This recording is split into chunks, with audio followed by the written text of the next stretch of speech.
Good morning and welcome to the Early College High School designation session around several of the design principles. I'm glad you're here. You can take notes should you choose. However, know that you will get a follow-up email that links to both this presentation and the session recording. The presentation also has links to documents and materials mentioned throughout today's session. I'm Kelly Kennedy, and my company, Pathway to Careers, has been working with early college high schools in partnership with PED's College and Career Readiness Bureau since 2016-2017. I serve as the program manager specifically for you, the designation manager for early college high schools.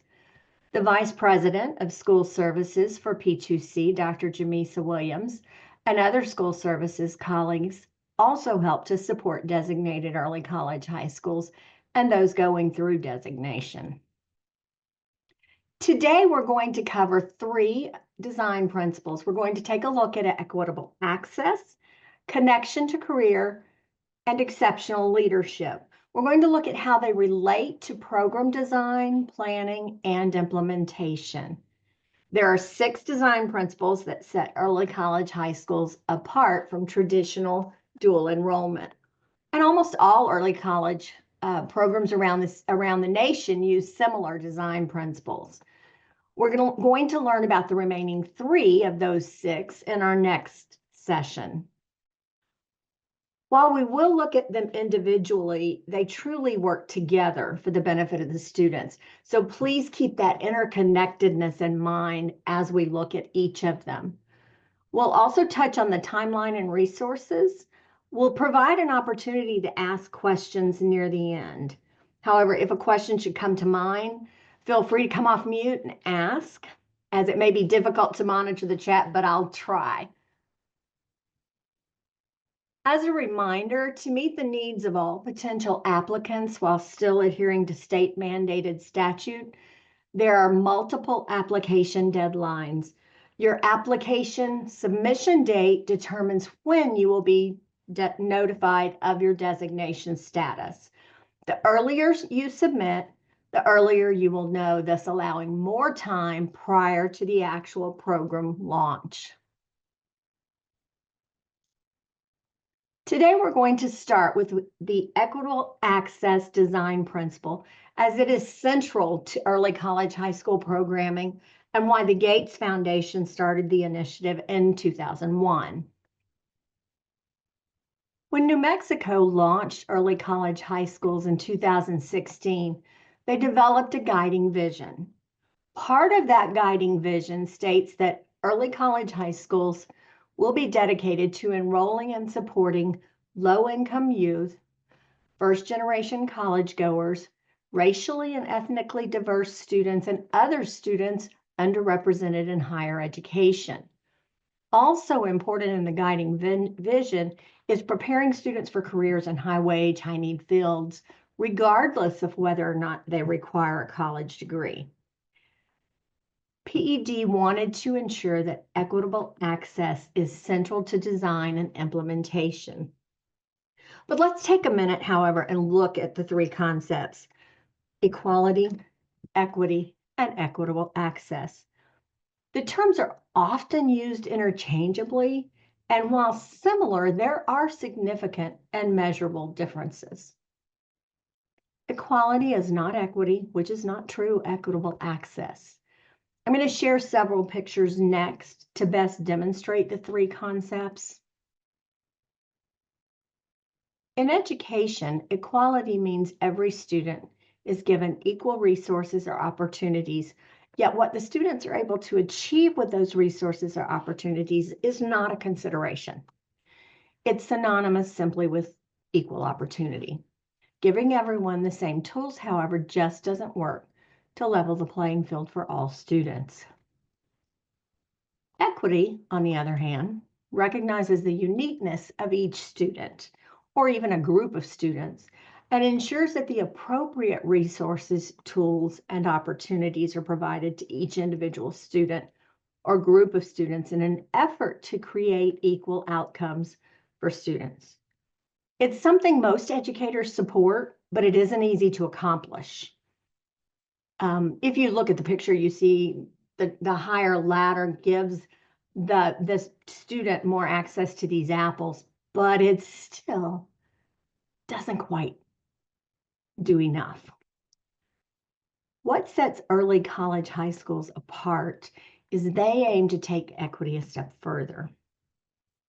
Equitable access does so by removing barriers as much as possible so that there are improved outcomes for students, particularly those who are traditionally underrepresented in higher education, enrollment, and completion. I want to pause here, however, and acknowledge it's not easy to accomplish, and it's going to require constant focus.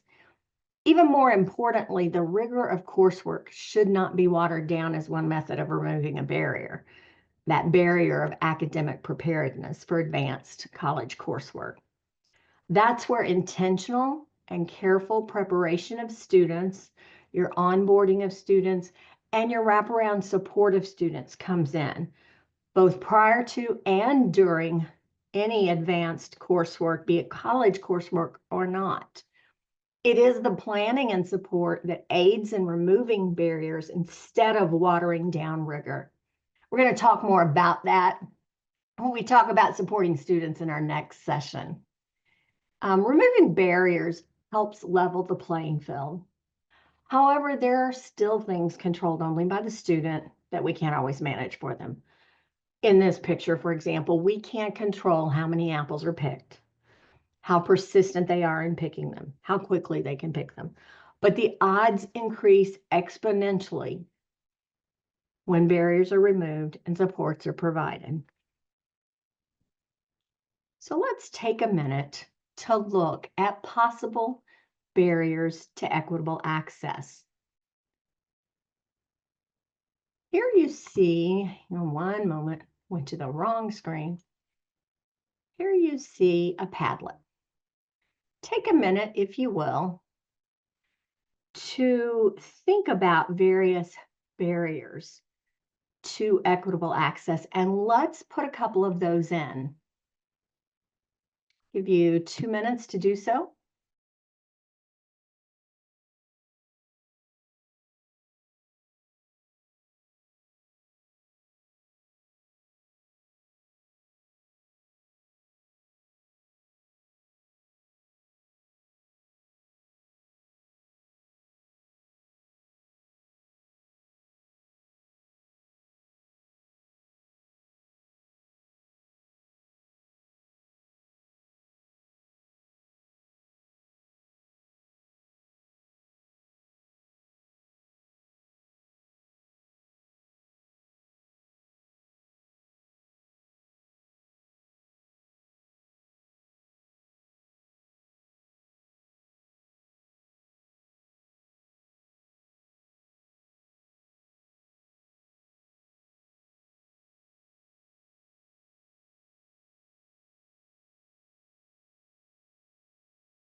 If you will, you'll finish up the one you're currently typing, and then let's talk about a couple of them.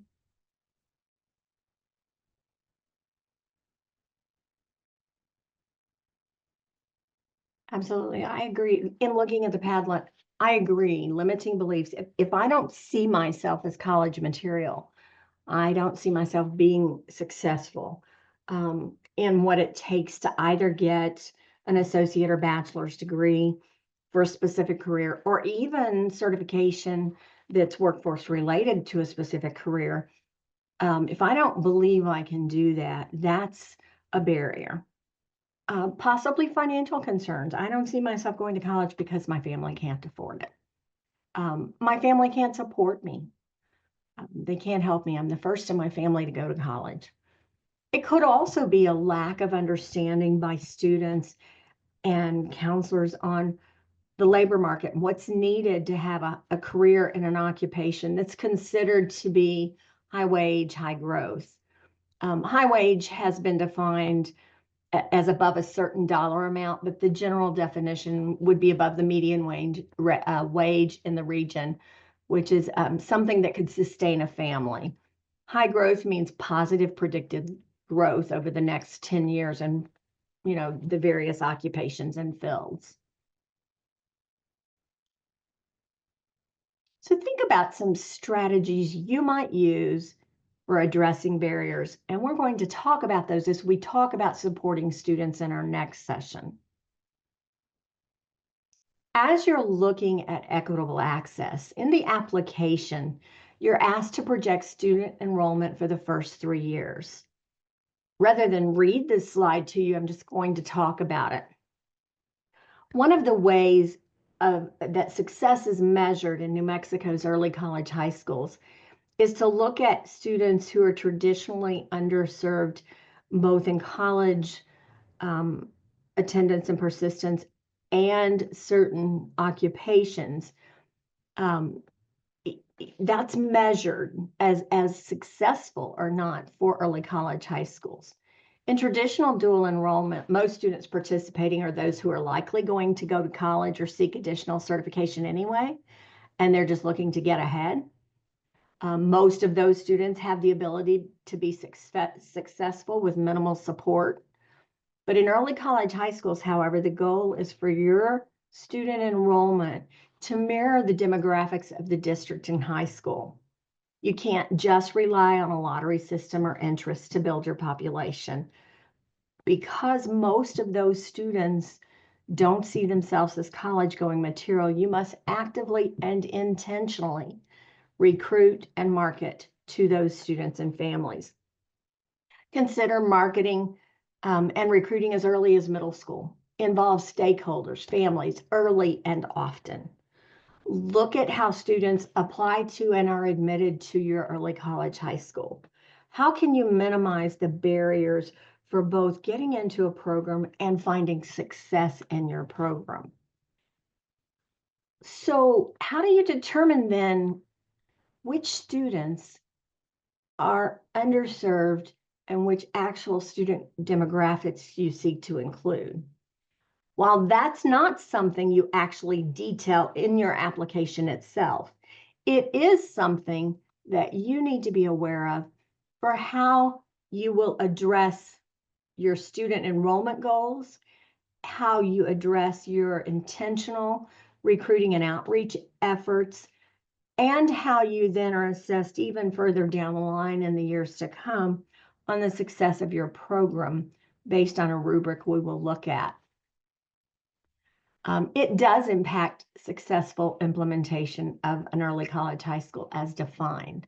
So you do need to determine and consider your target population. Several years ago, I developed a tool to help schools set enrollment goals. This tool, and it is just that, a tool, is not required, but you may find it helpful. As a reminder, how closely you mirror your district and high school is one of the ways success is determined and measured. So I want to share the actual spreadsheet because this is just a screenshot here. I'm going to pull it up here. Let's take a look at it. This tool allows you to enter district information or high school. It could be your actual high school by various student demographics based on the latest school or district data. Now, the demographic buckets that are shown right here were determined by PED based on those traditionally underserved students. These same buckets are also in the program rubric that we're going to look at when we talk about how applications are evaluated. Obviously, these are not the only possible buckets, and we'll talk about that too. But you'll notice that the percentages here do not equal 100. Actually, in this case, and I put them in as a hypothetical school demographics, they actually equal 122. And that's because the buckets identified are not independent of one another. You could have an American Indian student who is also economically disadvantaged, so he falls into multiple buckets. You'll also notice several buckets aren't shown here. For example, the percentage of other Asian students, maybe students, just white students in your program. These were the buckets determined as primarily underserved in both higher ed and higher wage careers. You could add those other buckets, not a problem if you choose. Again, this is a tool for you. If you do add buckets, I would caution you about formulas that are already built in here and how you would go about changing those. Then next, you enter your target enrollment. Let's say I want my target enrollment to be 100. And I enter that. The way the formulas are set up, and I want to show you by removing this here really quick. If I leave that blank, if I enter the 100, notice the numbers in the bottom table change. To be within 10% of the goal of actually mirroring the district data shown above, I need to intentionally recruit 10 students for my program that are economically disadvantaged to represent that 10% that's shown. 25 students who are Black students, because that 25%. Easy to figure with these round numbers. Again, students are going to fall in multiple buckets. You want it to closely mirror, realizing it will not be exact, and that's okay.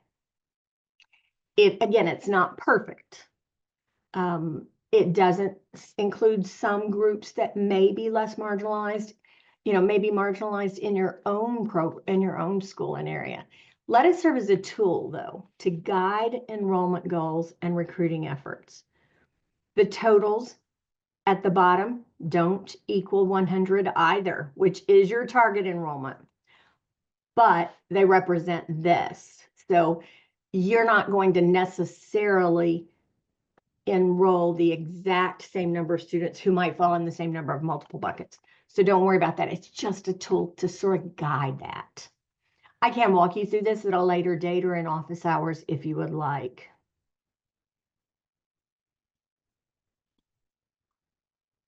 Part of the designation application also requires you to describe your recruiting and outreach process, particularly how you plan to reach underserved populations, how you're going to analyze and determine what those populations are, which is what that tool I just showed you can help you do.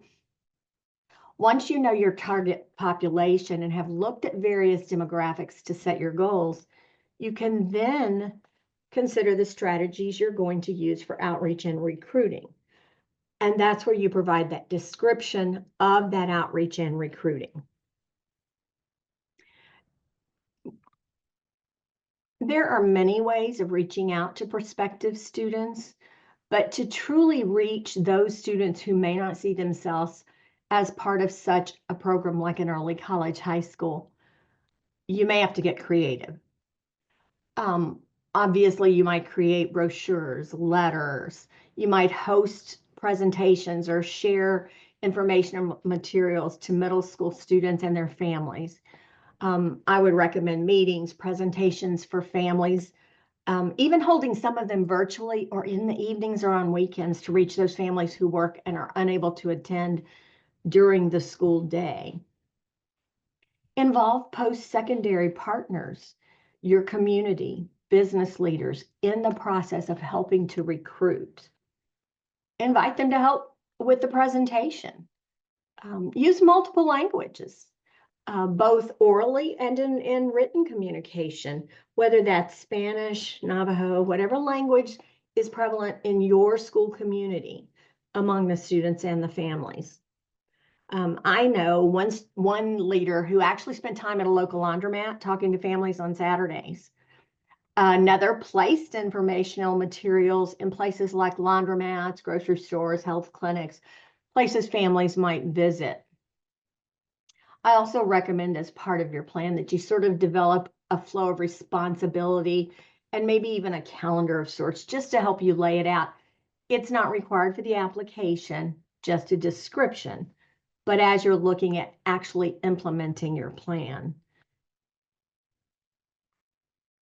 So think of other ways you might reach out to students and recruit them intentionally, ways that might be specific to your community. I want to share a couple of examples of recruiting and outreach printed materials to share. These are just a couple brochures or recruiting materials currently being used by programs. One is, this is Middle College High School, talking about, it's short and sweet, but it's talking about the path to college starts here. This one here is actually in Spanish, promoting a specific pathway at an early college high school. This final one here is a currently designated early college high school, and it promotes facts and figures for them to recruit students in their own program. It talks about the number of students currently enrolled, how many college credits or workforce certifications have your students earned in the past year. Even some of them go as far as 4 years back.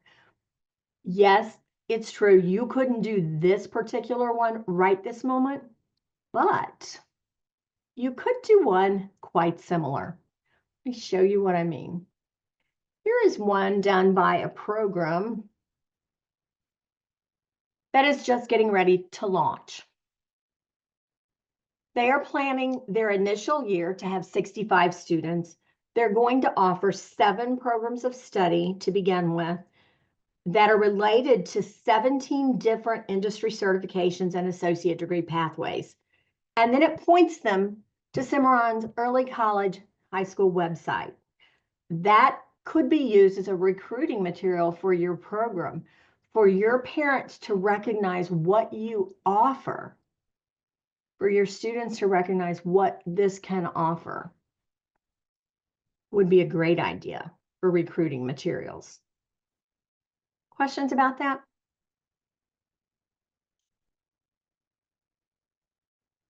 You could also create videos. San Juan Early College High School did. Let's take a moment, but let me make sure I've got my settings correct. And I share computer sound.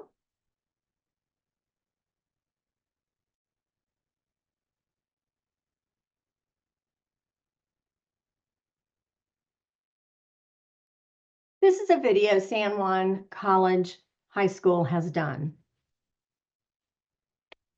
San Juan College High School, a free public high school on the campus of San Juan College, opened in the fall of 2016 with 80 students. Today, operating under the direction of the Farmington Municipal Schools, San Juan College High School serves 285 students. Students who attend San Juan College High School will graduate with a New Mexico High School Diploma of Excellence, as well as an associate's degree, certification, or transferable college credits from San Juan College, where students can pursue any degree program. Saw an opportunity that would be wasteful if I didn't take it, something that'd get me ahead in life. So that's mainly why I took the chance. Wow, they offer so much. I'm not going to watch the whole thing right this moment, but you can see this on our resource site if you'd like to see the rest of that video. I mean, if you think about it, there are so many ways that you could look at recruiting students. Be creative, have fun, show them the excitement and build that in them, in the potential students and families. You could talk about the money that would be saved if you're doing this through the high school time while also helping a student graduate from high school. Let's talk for a minute about connection to career. While interconnected to the other principles, it directly relates to several questions in the application. Which industry recognized certificates and or degrees will you offer? What high-skilled pathways are offered and how do you describe those pathways? And identification of workforce partners in your community. Going back to the guiding vision that was set up in 2016, it was determined that ECHS programs should be designed so that students develop an awareness of their educational growth and development while understanding the manner in which their educational path is connected to career opportunities. This connection should be framed broadly to allow students to explore career possibilities and to more generally develop foundational employability skills necessary to thrive in any work environment. Of course, understanding the economic environment of the geographic community in which you live and your ECHS will serve provides valuable information about what careers are in high demand. That can inform which pathways you offer and how you go about doing that. Awareness of those job demands helps link early college high schools with high demand area businesses to build that workforce partnership. As I've said several times, they're so related, it's hard to separate them. But knowing which pathways you will offer based on the connection to careers would also inform your outreach and recruiting process and development of any kind of promotional or informational materials.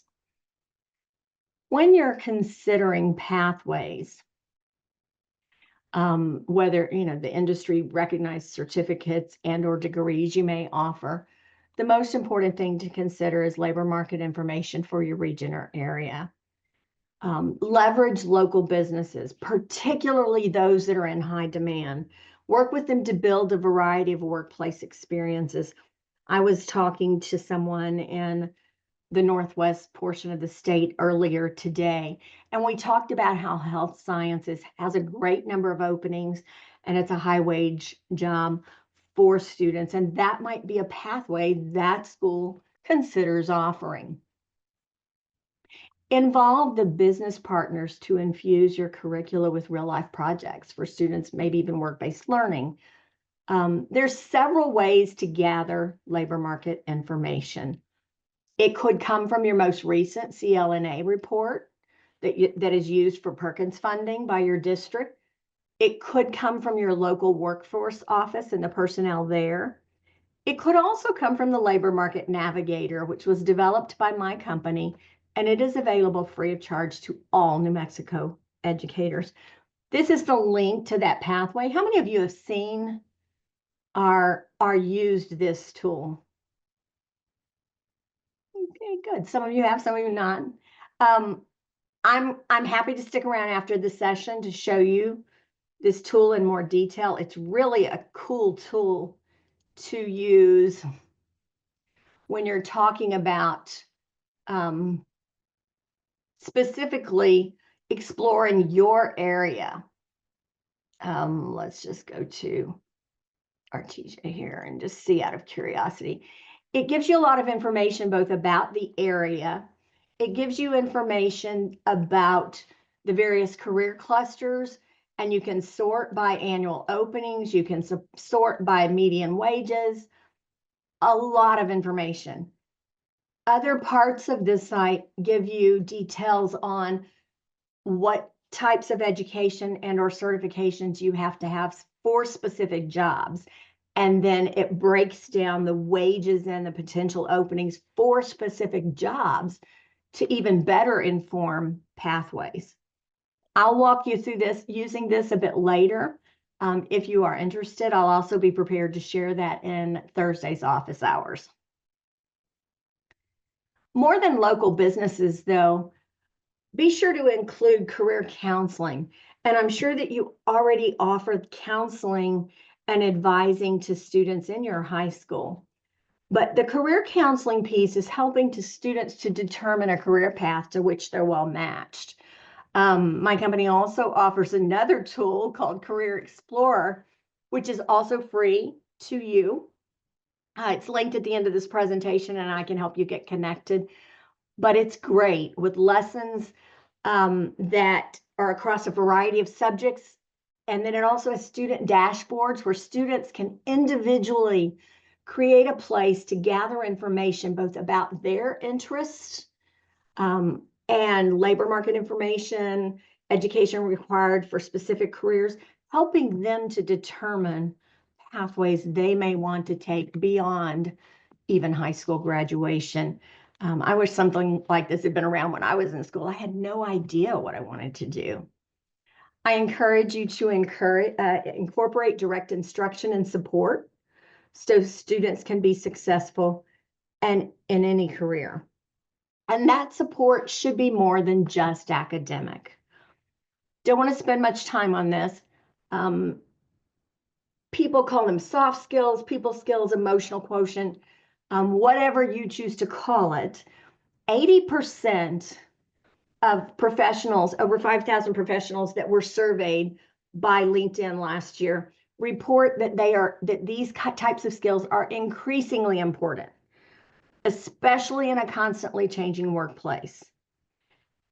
You may well be educating students right now in your high school for jobs that don't yet exist. However, if you teach some of these top skills, students are more likely to find success even in those jobs that may not exist yet. A lot of employees also report in this same study that they can pretty much train people to do the technical aspects of the job for the most part. Not some of the more technical ones, but those soft skills are difficult to teach to adults. And it's usually the reason an employee ultimately doesn't work out. It's not a good match for the company, be it the company letting the employee going or the employee not being happy and quitting. Any local business can support your program by providing both workplace experiences and information, maybe by a survey that you ask them to complete, asking them what do they look for. That can inform some of that career advising pieces that you're doing. In the interest of time, I want to share some of the top skills that employees recommend helping high school students learn to do. Those include things like teamwork, problem solving, communication, that persistence, that work ethic, adaptability, flexibility. What happens when you run into a barrier and you have to sort of change course? Huge is time management. Teenagers just really don't have that, and starting to help them develop those skills, including those interpersonal skills, conflict resolution. All of the information that we've talked about so far should help you develop which academic pathways you want to offer and contribute to your completion of the high-skilled pathway description in the application, where you not only describe the pathway, but how it supports regional workforce needs. Additionally, it should help you complete the workforce partners part of the application and look at how you provide career advising and build skills necessary for successful futures. Once you know the pathways you offer, you can then begin to look at the crosswalk for each pathway and begin to build the scope and sequence of coursework for each of those pathways. You can take it a step further and begin to build student schedules. What will they look like? All of that, of course, flows into your plans for outreach and recruiting, specifically how you're going to reach and recruit underrepresented populations. You can see how connected they are and how difficult it is to break them all apart. Another design principle for early college high schools in New Mexico is exceptional leadership. It goes without saying that leadership can make or break a program, a business, anything. New Mexico recognizes the importance of leadership for the successful implementation of early college high school and for the success of those students involved. In addition to the typical duties that high school-based leadership has in the day-to-day operations, it's important that the early college high school leader is fully supportive of both the new learning culture and thinking outside the box to redefine the learning experience for students. To do this, leaders should nurture a continuous culture of learning and support, professional development, small group meetings, both with faculty and staff, with parents and families, with the post-secondary partner, even with the community and your workforce partners. Leaders should become the advocate for the program in addition to students. We already recognize principals serve as advocates for students. A couple of strategies. Be sure to provide training and development for your educators. Look at visiting another early college high school program. Connect with other leaders of currently designated programs. I'm happy to provide contacts for you. And the resource site, if you go to the About tab and look at the specific schools, contacts are listed there with email addresses. You could work with your post-secondary partner to credential those high school teachers who also want to teach college level courses or higher courses towards certification. Determine what measures of success you're going to have for your program and set some of those goals. Those goals could be around graduation and attendance rate. It could be around college credits earned or certifications earned, degree completion, well beyond. All of this is data you're going to track anyway, so set goals for a piece of it. I would add here, after designation, stay involved with the early college high school designated cohort of leaders. That's one of the benefits for the leaders or early college high schools. That group meets regularly in person and virtually. Let them serve as a support to you and vice versa. Just next week, we're meeting with early college high school leaders from around the state at Carlsbad Early College High School to provide both professional development and allow some time for some conversation and discussion around topics of importance to those leaders.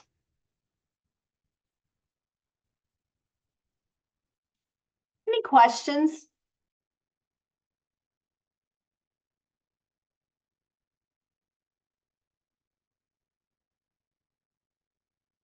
I'll stick around afterwards just in case someone has a question.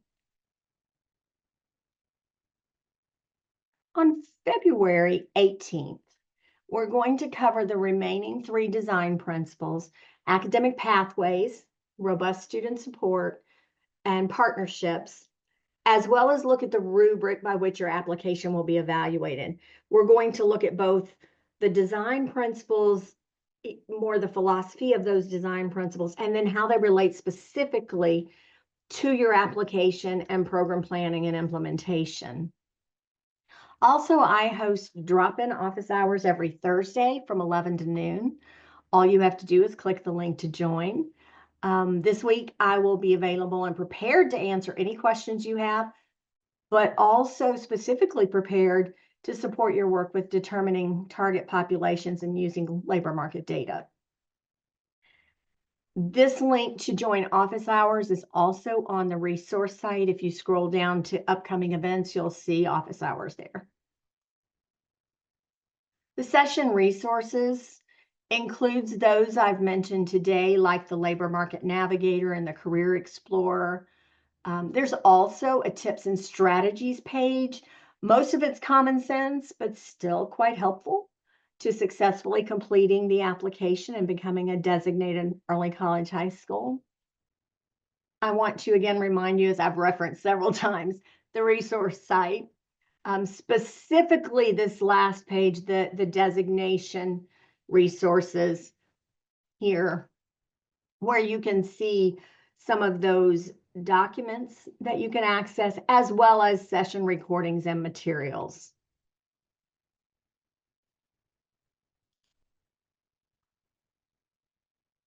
Finally, in closing, I want to let you know that you should feel free to reach out to Kevin O'Shea at PED's CCRB or me at any time if you have questions. I'm happy to set up a time to meet outside office hours if those don't work for you. I am here to support and help you through this process, and I'd love to see your program designated. Again, I'm going to stick around if you've not seen the Labor Market Navigator and would like to look at it a little bit more detail, if you want me to connect you with the Career Explorer, or to answer any questions you may have. Otherwise, have a great rest of your day.